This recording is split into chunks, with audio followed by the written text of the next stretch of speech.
10 times WWE suddenly changed the WrestleMania main event. Let's watch. 1, 2, is this on? The WrestleMania main event will typically be decided quite far out from the actual event, but given how often plans change and injuries happen in wrestling, something that was initially set in stone can switch on a dime. For this video, we're highlighting examples where the show of shows marquee bout had to be altered, and the subsequent domino effect that followed, from changing the winner, switching out participants, to adding additional wrestlers to the match. Today we cover 10 WrestleMania main events that were changed. Before we begin, honorable mentions go out to WrestleMania 15, where early plans pitted Mick Foley against The Rock and Stone Cold in a triple threat. This was something Shawn Michaels and Vince Russo pushed for. However, the belief at the time was that the Mania main event always had to be a singles match. Personally, I believe Steve and Rock was the right call.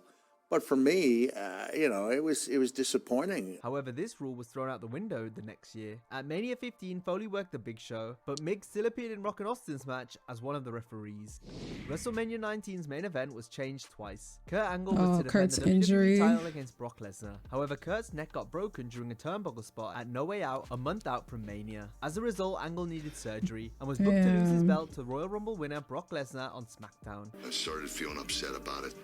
At that particular time, I was uncertain of the choice I made.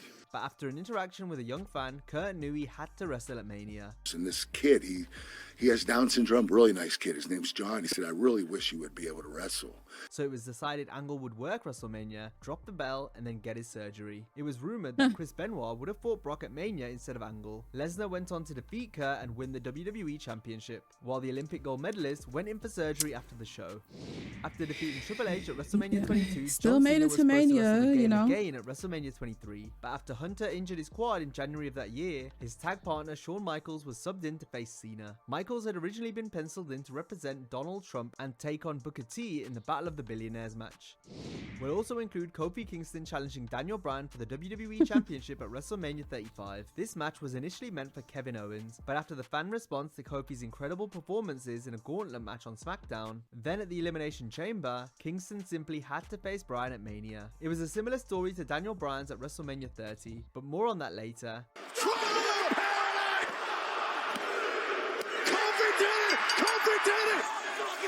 Now let's start the list. WrestleMania 4's initial plan would have seen tournament runner-up on the night, Ted DiBiase, win the vacant WWF Championship, while Randy Savage would have won the Intercontinental title. However, Honky Tonk Man refused to drop the IC belt on Saturday night's main event a month prior to WrestleMania because he didn't want to be repackaged following the loss, like was planned. I said, we're doing sellout fucking business, Vince, and I got a new house and a new baby at home, and I said, brother, this ain't, rebuilding of me ain't gonna happen. Savage was instead booked to win the vacant WWF title, defeating DiBiase in the final at Mania. Punch the leg! It's over! What a threesome, Jess! With the two biggest stars in wrestling both working in the same company in 1992, it seemed a no-brainer to have Ric Flair battle Hulk Hogan at WrestleMania 8, and this had been confirmed in a press conference until things changed. The reason the WWF gave was that Flair and Hogan didn't draw as well as hoped on the house show circuit, nor were the matches up to standard. But surely with the promotional vehicle behind WrestleMania, Rick and Hulk would have done big business. However, another reason the match didn't happen is due to Hogan lying on the Arsenio Hall show about taking steroids. Vince told me that, he said, I told Hogan to tell the truth and he didn't tell the complete truth. This gave him and the company bad press. Plus, with the rumors of Hulk leaving the WWF to work in Hollywood full time, it was decided Hogan would not challenge for the belt at Mania. The Hulkster instead wrestled Sid while the Nature Boy defended the title against Macho Man. WrestleMania 9 was supposed to be another chapter in the ascent of Bret Hart's first WWE title reign. The Hitman was to defeat Yokozuna in the main event while Hulk Hogan had a nothing tag team match in the middle of the card. But the night before the big event, plans changed. Bret was now going to lose the title to Yokozuna so that Hogan could then immediately beat Yoko for the belt.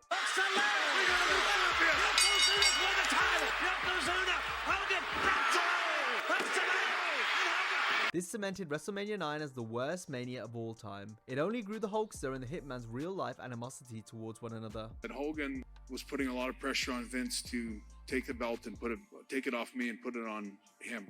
Otherwise, he was going to go to WCW. Which compounded after Hulk refused to lose to Bret at that year's SummerSlam and later left the company. After losing the WWF title to Shawn Michaels at WrestleMania 12, Bret Hart's contract was up. Bret re-signed with the idea that he'd face Shawn in a rematch the next year and win, which would ultimately set up a third match down the line where Michaels would be victorious. Shawn hated the idea and ended up suffering an injury that kept him out of WrestleMania 13, where the Hitman instead wrestled Stone Cold Steve Austin. Bret felt the match with Steve came too soon, given they'd only just worked at the previous year's Survivor Series. I thought it was a throw together match because Shawn wussed out. Meanwhile, the belief that HBK had faked his injury only fueled the fire for the real-life beef between Michaels and Bret that would soon reach a boiling point. You phony little faker, why don't you take your little pussyfoot injury and go back and find your smile? I was told in August that it was me and Shawn at WrestleMania 13. Which I would roll my eyes and go, this is all not really. This is just somebody that doesn't want to lose to me. After Foley was taken out of the WWF title bout at WrestleMania 15, Vince McMahon believed he owed Mick a main event at the Show of Shows. WrestleMania 2000's final match pivoted quite a few times before it was finalized. The four-way that was supposed to feature Chris Jericho was later switched to a three-way. So you can see, like, I was never officially told that I was in the match, but why would I be there if it wasn't true? And then back to a four-way again in order to feature Foley. Mick Foley! But even before all this, Stone Cold's injury in 1999 was the first thing that caused plans to change. Austin's rumored opponent for the Mania 2000 ranged from Big Show to Triple H to The Rock. WrestleMania 30's main matches began to take shape on TV at the start of 2014. CM Punk was to wrestle Triple H, and the returning Batista would battle Randy Orton for the WWE title. This left no big match for arguably the company's most popular star at the time, Daniel Bryan. Bryan was going to be paired against Sheamus, but after Punk left, Daniel was then started to take on the game. But as the people began to reject Batista more and more, Bryan only got more over. 15,803 on their feet chanting, yes! The power of the people forced WWE's hand into putting Daniel in the main event at WrestleMania, on a night where he would wrestle 2 matches and ultimately capture the WWE Championship.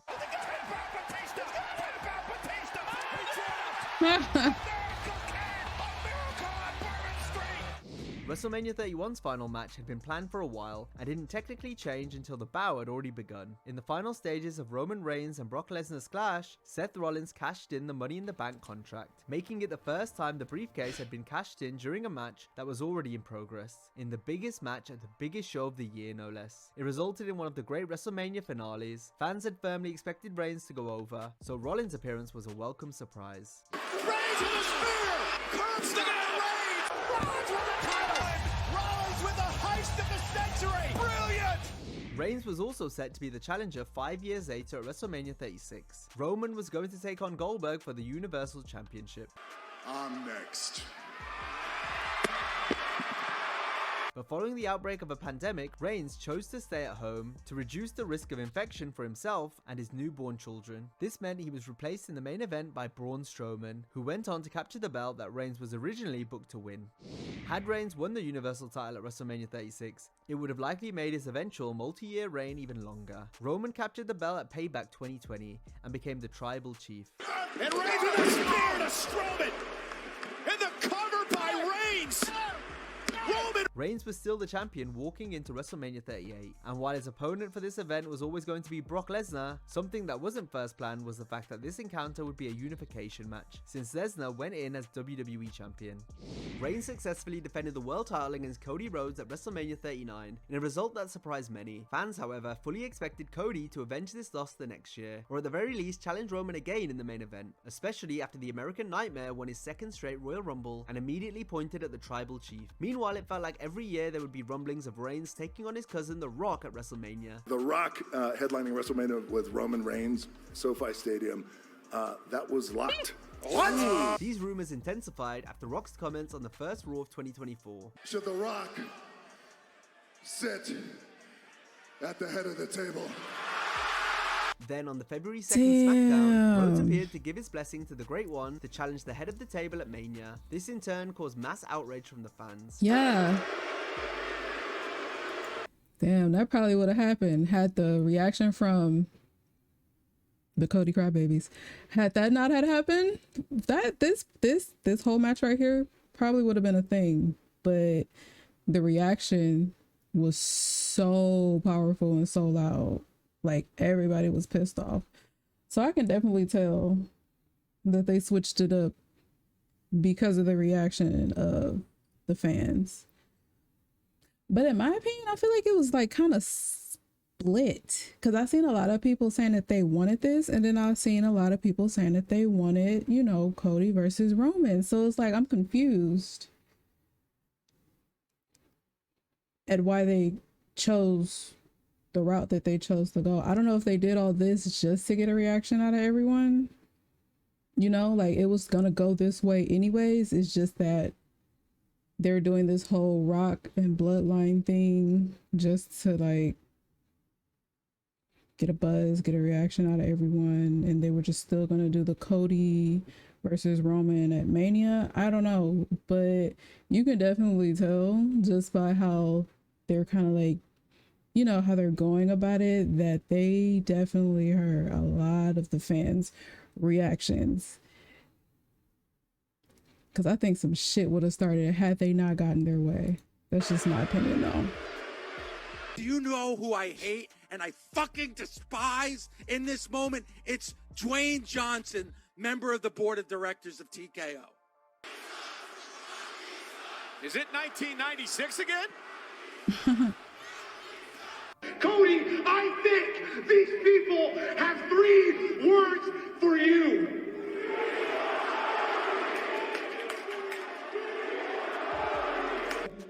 For you to want me is special because I have always wanted you. Oh, Cody Crybabies, yeah. These are grown-ass men, and Cody gotta finish his story. The WrestleMania 40 press event made things even more interesting when The Rock turned heel against Cody after Rhodes disrespected the Anoa'i family.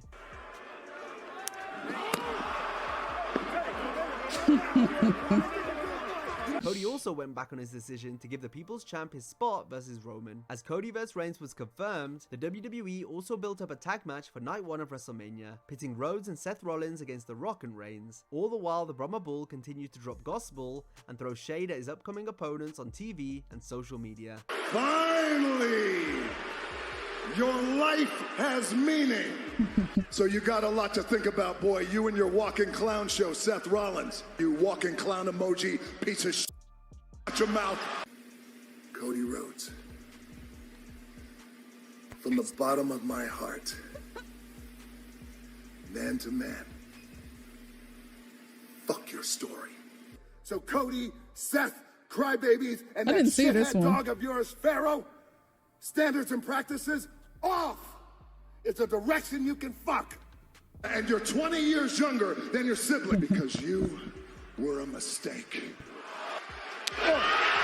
I can't give the title to my daddy, so I'm gonna give the title to my mommy. I'm gonna give the title to my... You ain't giving anybody anything. While it all worked out in the end, you can't help but wonder whether it was the fan reaction that forced WWE to change the main event, or if it was their master plan all along. That's what I'm saying. Now, if you enjoyed this video, be sure to check out our videos on our other channel, where we break down the most horrible early stoppages in the UFC. That's what I'm saying. Like, they're definitely listening to us, duh,